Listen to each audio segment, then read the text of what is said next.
So, Mark and Sean back with us. That was a close game. That was a closer game than what I thought.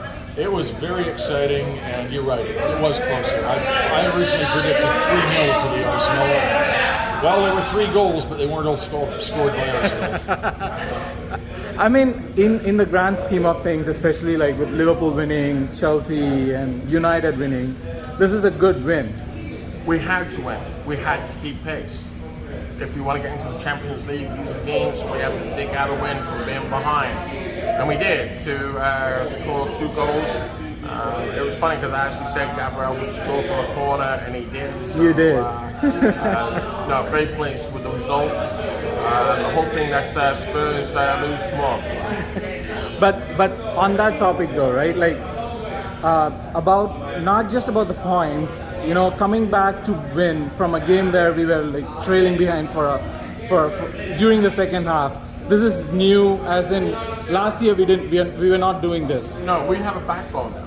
That's the difference. I mean, if you look at the Leicester game, we scored within 2 minutes. We scored within 2 minutes. This team has now got a backbone. The rest of the league are now looking at and go, oh, this is not the Arsenal of yesterday. This is a new Arsenal. This is the Arsenal from the 90s, the early 2000s. Yeah, we have a team with real spine now. We've got steel through the middle from the center backs to the midfield in front of them, to our attacking mids, to our striker. We got a lot of steel there now. But on the defense side of it, right? Like this is second time that a defender has made a mistake that has led to a goal. Saliba did that. Now Gabriel does it. Is it a little bit worrying for you in that sense? Not really, because by and large, I think those are both very good players. Mistakes happen. In this case, they happen to occur and close together in our first 2 home matches. But you will see that the quality of those 2 guys will come through. They'll play 10 or 15 matches without making a mistake. Everybody makes mistakes. Virgil van Dijk made a mistake last week that led to a goal. But there's also a big difference compared to last year. We're scoring goals. We have players that are scoring goals. Last year we didn't have that. Batman wasn't scoring the goals. Lacazette wasn't scoring the goals. And too much was put on Saka. I think Saka soon is going to have a breakout game.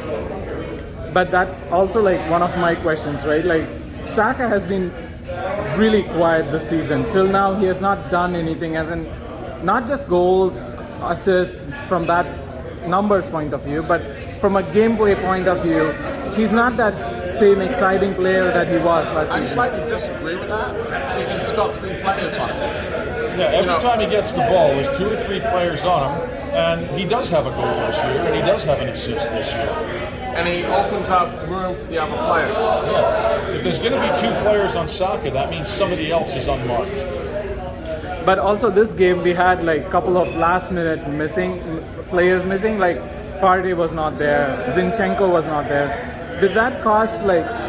Do you feel when you look at the game? Did you feel that caused a change in how we played? I think so. We were definitely missing Partey's presence in the middle of the pitch.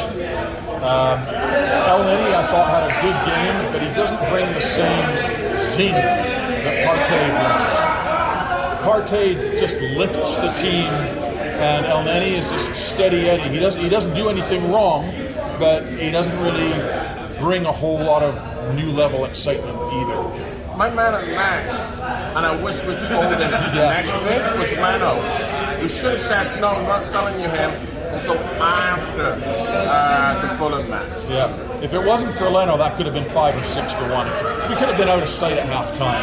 But that always happens with us, right? Like we always have goalkeepers performing so great games against us. Yeah. And still, you know, we always win. Martinez for Villa played a fantastic match against us up at Villa Park last year, and we still beat them 2-0. And the same with Leno this time. Same but with it's Leno. 2-1. Yeah. It was hard work, but we scraped through. That's the difference. And we're top of the league. We are. But what really impressed me with this match today was we had a plan at the beginning that involved a lot of intricate passing in the center of the pitch, then spreading the ball wide and getting our wingers involved and getting the ball back inside.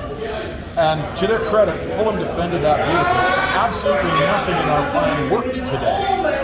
and yet we still managed to score 2 really scrambly goals. The first one was a wicked deflection. The second one was actually a goalkeeper error. The only thing Leno did wrong all game.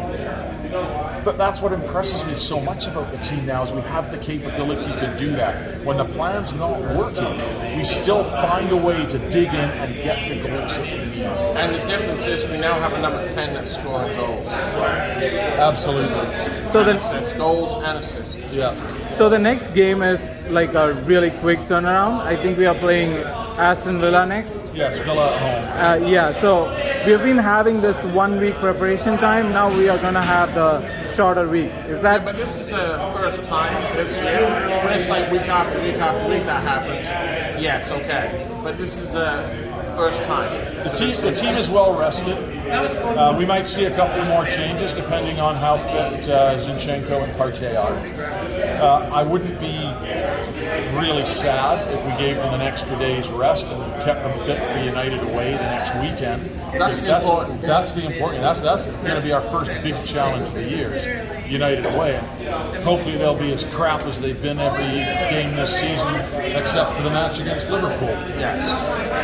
So last question is that do you see any signings coming? I still believe that Tielemans will come in. In fact, we have a bet on it. And I don't think it's happening. I also believe that we'll get a winger in because now that Pepe is gone, we've got to save most of that salary. So we're definitely going to bring in another winger. We've got to be able to give Saka a rest. Yeah, I think you're right. We need a winger that can play in the early rounds of the League Cup against weaker opposition in the FA Cup and in the group stages of the Europa League. And we've been linked with a couple of people. Neto from Wolves would be a good buy. He's very good. There's one guy who's at Pino from Portugal.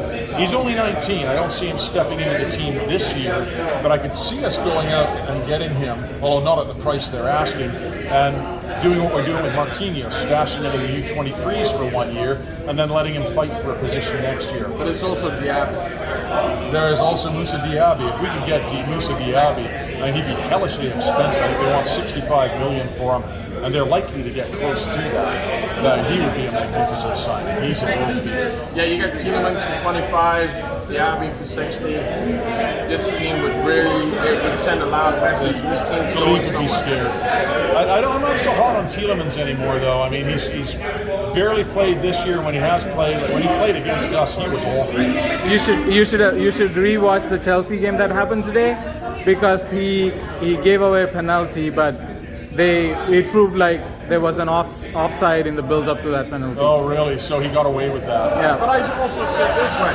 you pick him up for 20 million now, and next summer we sell him for 45, 50. Maybe. I think rather than trying to fudge the books like that, I think we're better off going and actually getting somebody. There are options out there. I can't recall the names off the top of my head, but there are guys. Savage? Oh yes, that's it. Milinkovic-Savic.